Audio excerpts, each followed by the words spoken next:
biarlah dia pergi ke perkampungan dia. Dan itu saja, wallahu alam.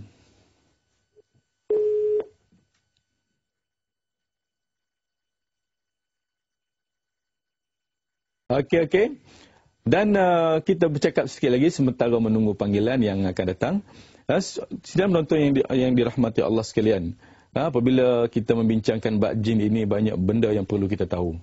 Kita perlu tahu adakah jin itu makan dan minum. Saya suka sentuh di sini. Di mana waktu operasi jin. Binatang apa boleh melihat jin. Dan apa tanda-tanda jika seseorang itu mempunyai gangguan jin dalam tubuh. Sidang penonton yang dirahmati Allah sekalian, saya nak sentuh beberapa tanda. Sebab Ibnul Qayyim rahimahullah pernah menyebut di dalam kitabnya, kepada sesiapa yang mempunyai gangguan dalam tidurnya. Seumpama contoh bermimpi jatuh daripada tempat tinggi, orang ini mempunyai gangguan jin. Yang kedua, bermimpi ular. Yang berular, terutama ular hitam yang patuk kita. Jangan kita bising orang nak pinang kita, tidak. Sihir sudah meminang kita. Yang ketiga, tanda-tanda ada jin dalam tubuh juga. Tanda-tanda dalam tidur ialah apabila mimpi menyusui baby. Menyusui kanak-kanak. Kebanyak orang ke klinik saya, 10 orang saya tanya, 9 pastinya mereka bermimpi menyusui kanak-kanak tadi. Lepas tu bermimpi berada di kawasan perkuburan. Bermimpi berada di kawasan kotor. Yang keenam, bunyi gigi belaga ketika tidur. Lepas tu yang ketujuh, kita mimpi apa lagi? Kita mimpi benda-benda tajam mengancam kita. Yang ke-8, kita mimpi salib. Yang ke-9, kita mimpi diancam oleh lembaga-lembaga yang aneh. Dan yang ke-10, kita mimpi najis. Mimpi najis cukup sensitif sebab sesiapa yang bermimpi najis maka dia akan dilandas dengan pelbagai penyakit. Tak kiralah penyakit itu fizikal maupun spiritual. Penyakit itu hospital ataupun perubatan rohaniah, sebagaimana perubatan Al-Quran. Dan tanda-tanda semasa sedar jika seorang itu mempunyai gangguan jin. Atas belakang dia sentiasa sakit, sendi-sendi utama dia sentiasa sakit. Dan kena ingat tuan-tuan dan puan-puan, benda yang menarik ramai orang mengalami benda ini ialah berdebar tanpa sebab, nervous tanpa sebab. Okey, kita akan kembali selepas ini. Sama-sama kita tunggu soalan daripada penonton. Wallahu a'lam. Okay, sidang penonton sekalian, kita akan beralih kepada soalan email pula pada pagi ini. Kita tidak ketinggalan menerima banyak email daripada penonton-penonton di luar sana. Dan soalannya pun saya tengok hebat-hebatlah. Yang pertama daripada Atika Ahmad. Assalamualaikum Ustaz. Waalaikumsalam. Saya ingin bertanya kepada Ustaz. Berkaitan dengan satu kejadian yang aneh tetapi benar-benar berlaku. Baru-baru ini saya berjumpa dengan seorang teman. Dia menceritakan bahawa anak dalam kandungannya 7 bulan. 7 bulan, bukan 3 bulan. 7 bulan telah hilang daripada perutnya. Apakah ini angkara jin atau faktor-faktor lain? Apakah nasihat Ustaz agar kejadian ini tidak berulang lagi? Sidang penonton yang dirahmati Allah sekalian. Ramai kita dengar di luar sana. Kita mendengar di luar sana yang menyatakan bahawa mereka mengandung. Apabila pergi cek hospital, hospital kata sebenarnya awak bukan mengandung. Sedangkan tanda-tanda mengandung dia mengalaminya. Dia muntah-muntah. Dia rasa bergerak dalam perut dia. Baby. Tapi apabila pergi scan di hospital, nampak satu ketulan hitam yang berada di dalam rahim. Maka di sini sudah bercanggah. Perubatan hospital dan perubatan alternatif. Perubatan Islam. Dan kita nak tengok. Sebenarnya benda sebegini banyak berlaku dalam masyarakat kita dan apa yang berlaku ini sebenarnya kebiasaannya, kena ingat penonton sekalian, kebiasaannya orang jenis ini sebab apa dia mengandung, dia bermimpi bersetubuh dengan makhluk yang dia tidak kenali. Maka ini boleh berlaku dan kadang-kadang orang jenis ini juga bersalinnya dengan mimpi sahaja. Dia mimpi bersalin, tengok perut kempes. Benda tu kebanyakannya dibawa masuk ke alam bunian. Ustaz, apa pula itu bunian? Bunian ini juga. Orang Melayu letak nama bunian. Dalam bahasa Arab tak ada bunian pun. Jin dan iblis sajalah. Dan apakah caranya untuk menjadi amalan kita supaya benda sebegini tidak berulang lagi? Saya nak bagi tahu sidang penonton sekalian. Satu ayat yang begitu hebat.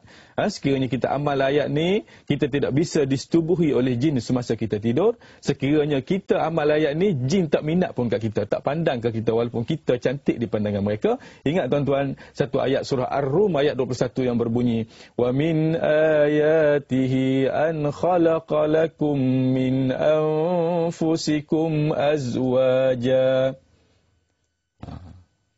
وجعل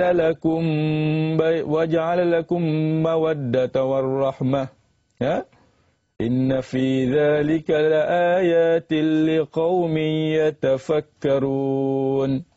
Sesungguhnya di antara tanda-tanda kekuasaan Allah itu ialah Tuhan menjadikan bagi kamu pasangan kamu. Kalau manusia, pasangan kamu adalah manusia. Kalau kamu jin, pasangan kamu adalah jin.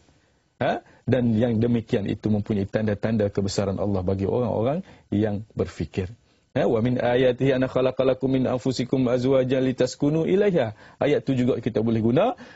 Dan wa min ayatihi anna khalaqalakum min anfusikum azwaja itu kita hendaklah sentiasa membuat amalan harian kita dalam kehidupan kita. Okey, kita beralih kepada soalan yang kedua. Yang berbunyi Assalamualaikum Ustaz. Waalaikumsalam. Saya mengalami masalah sakit sendi, urat saraf dan seluruh badan sehingga menyebabkan badan saya lemah dan tidak boleh berdiri. Perlu menggunakan kursi roda. Apakah ayat-ayat yang perlu saya amalkan? Dan bolehkah penyakit seperti ini diubati dengan rawatan alternatif? Okey, kepada sidang Puan Normah Naim, Putrajaya pada Putrajaya, sesungguhnya kita kena ingat. Qala Allah Ta'ala fi kitabil aziz wa nunazzilu minal Qur'ani ma huwa shifaa'un wa rahmatul lil mu'minin. Sesungguhnya aku turunkan Al-Quran itu, kata Allah, di dalamnya ada ayat-ayat penyembuh kepada orang-orang mukmin. Tak kiralah kita sakit sendi ke, kita sakit jantung ke, kita sakit kencing manis ke, darah tinggi ke, semuanya ada disebut di dalam Al-Quranul Karim. Dan kita kena ingat bagaimana nak gunakan Al-Quran sebagai ubat. Ada yang kita jumpa, mereka rebus Al-Quran dalam periuk besar dan mereka minum air.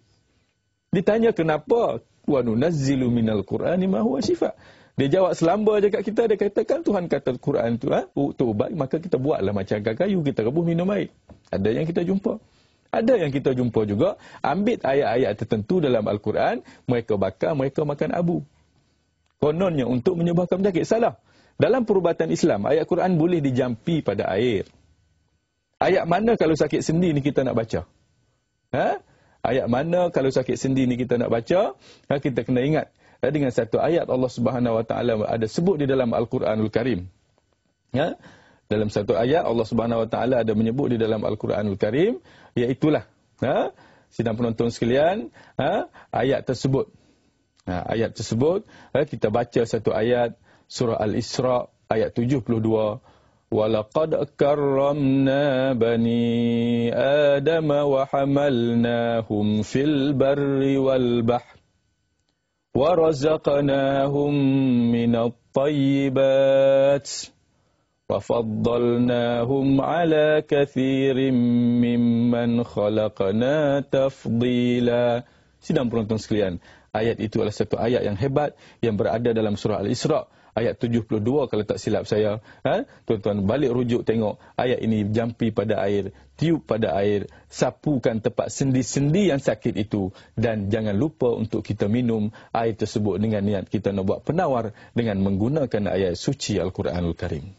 Okay, soalan yang kedua sudah terjawab.